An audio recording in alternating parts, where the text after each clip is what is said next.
ни мои пожелания, ни секундная стрелка, ни президент, ни ваш папа или богатый родственник не изменят вашу жизнь. Изменить себя тяжелее всего на свете. Умные люди это уже давно отметили и тысячи лет назад говорили: если ты победил себя, ты круче завоевателя города.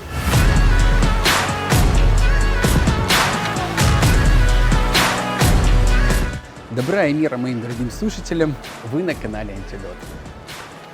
Это последний выпуск в этом году, и в следующий раз мы встретимся уже в новом 2019 году и поговорим о счастье. Если внимательно присмотреться, то почти все институты нашего общества, такие как семья, школа, религия, конституция, все стараются помочь нам сделать нашу жизнь лучше и стать счастливее. Но, глядя на наше общество, не создается впечатление, что их методики хорошо работают. Очень мало счастливых людей вокруг. Возьмите, например, даже статистику по семьям. Всего лишь небольшой процент говорит, что они счастливы в семейной жизни. Я долго изучал этот вопрос, разбирался, что разные религии говорят и предлагают по этому поводу, изучил, что наука говорит по этому вопросу. И сейчас готовлю серию выпусков на тему «Как счастливо прожить всю жизнь». И кто-то может сказать: Майкл, это невозможно, жизнь страдания. Вот Будда 2500 лет назад об этом даже говорил. Еще как возможно. С тех пор мы очень много узнали о себе и своем мозге. Все, что нужно сделать, это подписаться на канал, и 2019 год будет годом рождения вашего нового «Я», счастливого и довольного жизнью. И вполне возможно, что жизнь до этого вы будете называть существованием. А теперь поговорим про Новый год и изменение себя. Мы все хотим позитивных изменений в своей жизни в новом году. Не так ли? Это нормально хотеть, чтобы твоя жизнь стала лучше. Все хотят. Чтобы появился рядом близкий человек с теми качествами, которые вы больше всего цените, с которым будет полная гармония, потому что он понимает и принимает вас таким, какой вы есть. Чтобы появилась работа, которая приносит денег столько, что мы смогли бы позволить себе все, что захочется, и при этом она будет доставлять нам только удовольствие.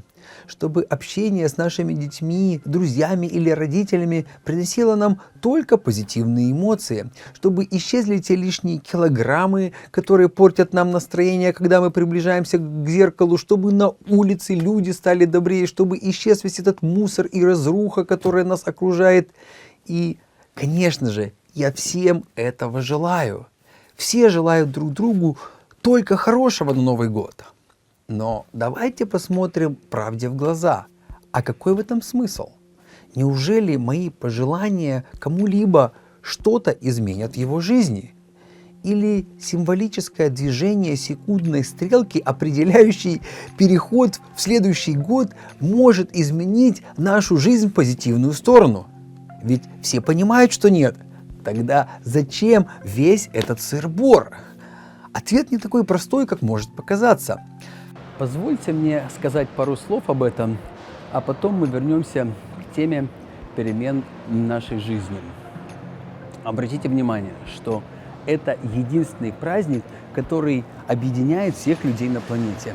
Неважно, какой религии общество придерживалось, в какое время нашей истории проживало, отмечать наступление Нового года человечество стало, как только заметило колебания в цикличности наших сезонов. И пусть у китайцев, европейцев, евреев или дикарей Новой Гвинеи Новый год наступает в разное время, сам факт того, что все они отмечают его наступление, при том, что все остальные праздники этих культур могут быть абсолютно разными, делает его единственным праздником, который понятен и поэтому близок каждому живущему на Земле. А праздники, как известно, создают и объединяют общество. И это самая лучшая новость. У нас всех, абсолютно разных, оказывается, есть праздник, который нас всех объединяет. То есть то, что объединяет финансового брокера с Уолл-стрит, с дикарем с Южной Америки, то, что понятно радикальному исламисту, монаху-буддисту, благоверному протестанту с Техаса и искренней православной бабушке из Владимирской области. Значит, шанс договориться и понять друг друга есть. Жаль только, что почти во всех обществах этот праздник, как в принципе и все остальные, оседлали ушлые бизнесмены и делают все для того, чтобы заработать на нем побольше денег. А помогают им в этом средства массовой информации и политики, которым принадлежат эти самые бизнес-компании и средства массовой информации. Вы посмотрите новогоднее обращение президента любой страны. Вам это не напоминает ежегодный укол морфия наркоману, чтобы тот, не дай бог, не вышел из своего наркотического опьянения? Мне именно это они и напоминают. Поэтому я и создал этот канал, чтобы хоть раз в неделю предложить противоядие тому, кому надоела такая жизнь, и он готов что-то сделать, хотя бы посмотреть правде в глаза. Поэтому давайте вернемся к теме выпуска. Так что же такое, по сути, нас всех, живущих на планете, объединяет? И, как мне кажется, вот именно это, само желание жить лучше, желание и ожидание тех позитивных изменений в своей жизни, о которых я говорил в начале ролика, это перелистывание очередной страницы своей жизни с приятным ожиданием волшебного «а вдруг?». И сколько страниц или глав нашей жизни должно уйти в прошлое, чтобы мы наконец поняли, что это так не работает. Волшебный «а вдруг» никогда не наступит. Наша жизнь только в наших руках. И если мы хотим, чтобы в нашу жизнь на самом деле пришли эти изменения, у нас есть только один вариант – узнать и изменить себя. Таковы законы Вселенной. Не вы и не я их придумал. Про то, как узнать себя, я посвящу целый выпуск в теме про счастье. А сегодня давайте поговорим, почему мы каждый год пишем список того, что мы хотим поменять в своей жизни, и ровно через год большинству из нас его можно даже не писать заново, а просто скопировать список, который был написан для прошлого года. Почему так сложно себя поменять? Почему так много людей каждый Новый год пробуют изменить себя и тешится тем, что секундная стрелка им в этом поможет? А эта секундная стрелка, гадина, не работает. Почему так много людей уже даже и ничего не пытается менять, а просто доживают свои годы, просто плывя по течению? Почему же изменить в себе что-то по-настоящему очень тяжело? Почему многие сдаются, не достигнув того, к чему они стремились? Ответ очень простой. Потому что это действительно тяжело. Очень тяжело. Изменить себя тяжелее всего на свете. Умные люди это уже давно отметили и тысячи лет назад говорили: если ты победил себя, ты круче завоевателя города. Просто подумайте, какие знания, старания и жертвы должны были задействованы, чтобы завоевать город. Так вот, себя изменить еще тяжелее. А в чем сложность? Начинаем, как всегда, издалека. Мы создаем все больше и больше вещей, единственная цель которых – сделать нашу жизнь проще. Но жизнь наша за всю историю человечества никогда не была проще и удобнее, чем сейчас. Она под нас сейчас фактически заточена, но мы все равно продолжаем выбирать еще более легкий путь, путь наименьшего сопротивления. Живем по закону Ома, так сказать.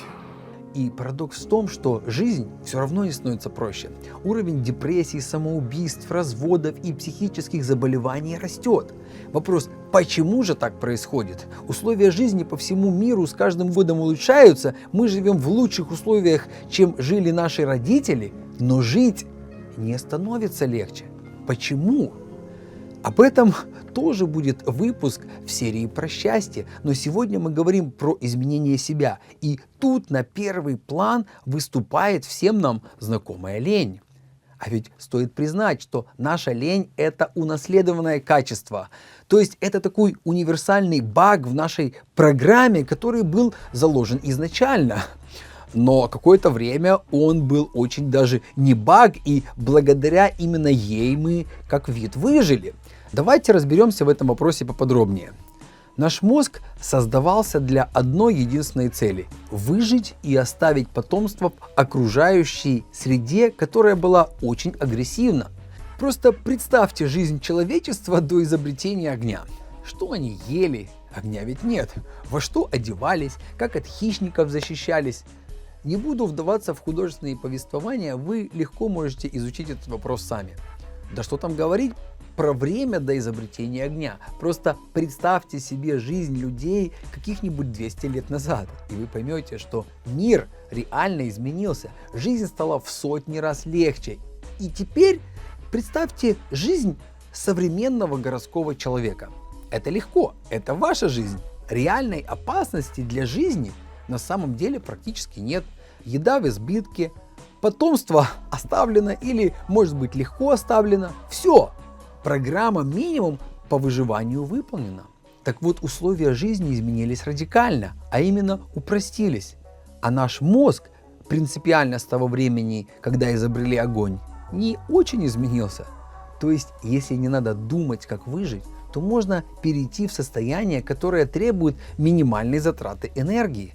А наш мозг очень энергозатратный орган. При весе 1,5-2 килограмма, то есть в среднем 2% от массы тела, он потребляет в зависимости от нагрузки до 30% всей энергии, которая вырабатывается нашим телом. И, конечно же, в нем самом заложена система, позволяющая экономить эту энергию. Вот эта система и есть база нашей лени. То есть при любой возможности, повторюсь, если это не угрожает нашему выживанию, наш мозг будет делать все, чтобы организм был в состоянии минимальной затраты энергии. Это, кстати, согласуется с законами термодинамики. Любое тело во Вселенной стремится к состоянию с максимальной энтропией, то есть с минимальной энергией. Разобрали немного матчасть, и теперь возникает вопрос. А что из этого, Майкл? Ну да, ты сказал пару умных слов, а лично мне какая польза? А польза огромная. Знание того, что ваш мозг, ваше подсознание будет всегда искать причину, не напрягаться там, где это не обязательно, это уже очень много. Так как будьте уверены, он всегда найдет эту причину и выдаст вашему сознанию тысячи аргументов, почему именно это будет правильным решением. А об этом мы очень подробно говорили в 7-м выпуске про то, как устроен наш мозг и как научиться быть честным по отношению к себе. Но позвольте я снова немножко поверхностно упомяну кое-какие моменты, потому что это актуально для понимания вопроса о том, как можно себя изменить. Ну, например, давайте начнем с простого. Вы же понимаете, что изменить свою внешность гораздо проще, чем изменить себя изнутри. Или, как мы говорим, изменить свой характер. Допустим, вы решили заниматься спортом с целью выглядеть более подтянутым и быть более здоровым. Статистика показывает, что из 100 человек, купивших абонемент в спортзал, через 2 месяца продолжают ходить только 20. А где остальные 80? Ответ простой. В какой-то момент, а именно в самый сложный момент, еще до того, как сформировалась привычка, мозг придумал отговорку, почему это делать не обязательно. И эти отговорки почти у всех одинаковые. Можно я назову парочку? Вдруг некоторые из них будут вам знакомы. Сегодня был тяжелый день.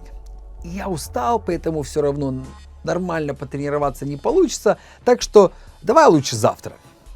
Сегодня выходной, праздник или день рождения у мамы, жены, сына, брата, свата, неважно. Сегодня надо отдыхать, схожу в спортзал завтра. Сегодня я себя плохо чувствую и вообще-то какое-то плохое настроение, схожу-ка я лучше завтра. Потом могут быть отговорки типа «а какой смысл ходить?», «результата все равно нет» и так далее и тому подобное. Кто нам это говорит? Сосед? Жена? А может быть Обама? Нет, наш мозг, который ради нашего же, как он считает, блага, хочет оградить нас от ненужного для выживания напряжения. Теперь понятно, зачем нужно об этом знать. Как только появится очередная отговорка, вы уже знаете, откуда ноги растут. Похвалите свой мозг, типа «ну и какой же ты у меня умный, какой креативный, такие классные идеи выдаешь». Но знаешь что, дорогой мой мозг, я знаю, ты не специально, ты просто так устроен. Давай лучше вместе придумаем, почему заниматься спортом все-таки лучше, даже если устал или плохое настроение, чем не заниматься. Ведь помнишь мой хитренький мозг, что когда я все-таки шел в спортзал, несмотря на твои уговоры, всегда после тренировки я себя чувствовал намного бодрее, чем до тренировки. И это всегда так, потому что когда в конце рабочего дня у вас нет желания заниматься спортом из-за того, что якобы у вас нет сил и энергии на это, то в реальности все как раз наоборот. У вас нет сил и энергии именно потому, что долгое время вы лишали себя физической нагрузки.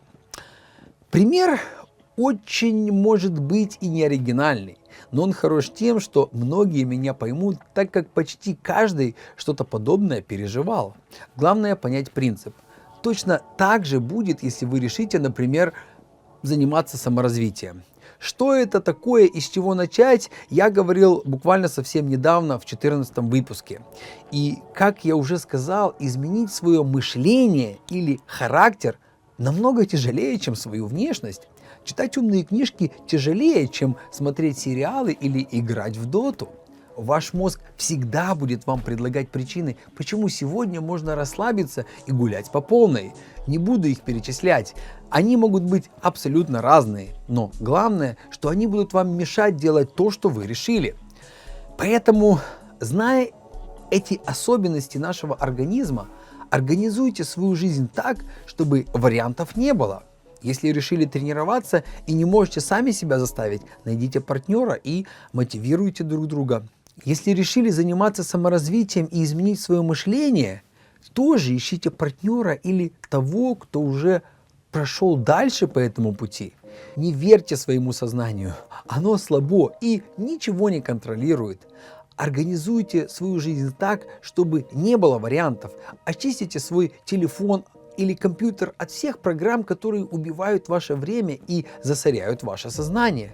Окружите себя людьми с подобными целями и мировоззрением.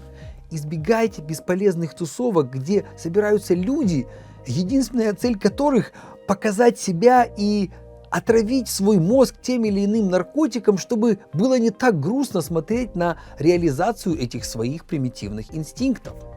И в вашу жизнь придут изменения. Они пришли в мою жизнь и придут и в вашу.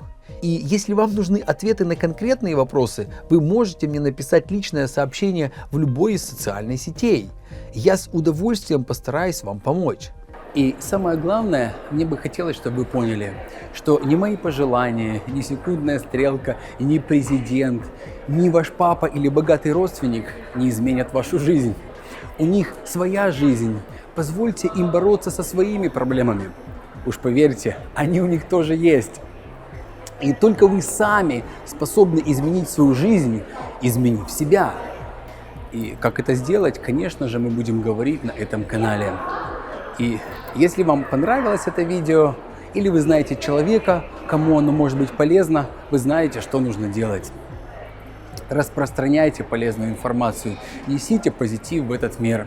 А мне позвольте поздравить своих слушателей с этим уникальным праздником, который объединяет всех нас, очень разных, но живущих в одном большом доме под названием Земля. С вами был Майкл Свобода. Живите ярко, друзья!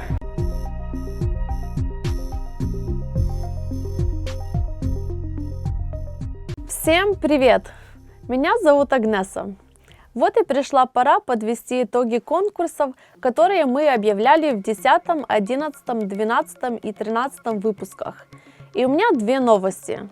Первая плохая. Конкурса не будет. А вторая хорошая. Его не будет, потому что главный приз, книга с афоризмами Шопенгауэра, будет выслана абсолютно всем участникам, кто выполнил все условия конкурса.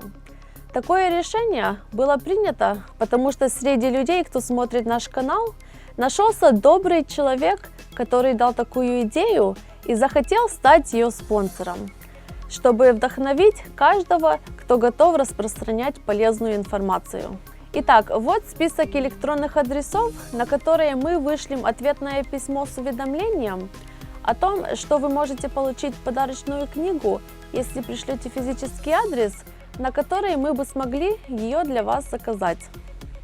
Вот такой у нас будет новогодний подарок всем, кто решил поучаствовать в распространении информации о нашем канале.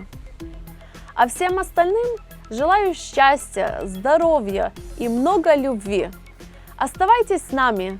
В новом году на канале будет еще больше полезной информации для того, чтобы сделать свою жизнь гармоничнее и интереснее.